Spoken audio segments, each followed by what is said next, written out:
And more local news now. Heavy winds caused travel issues and more across northern Minnesota today. Winds were strongest in the western part of the state, but Bemidji saw some impact as well.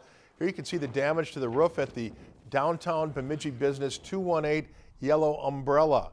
Meanwhile, the flag at Boardwalk Mini Golf was torn apart from those high winds today. And Stacy's here to tell us more about this extremely windy day. It was. We spent most of the day under a wind advisory in the Bemidji area, but northwest Minnesota had a high wind warning earlier today. Very strong winds, gusts over 50 miles per hour. Now we are going to be seeing those winds diminishing overnight tonight. Temperatures, though, will continue to fall, so it is going to be a pretty cold start to the weekend. And in fact, we'll probably see the coldest temperatures tomorrow night, but a warm up is in store next week.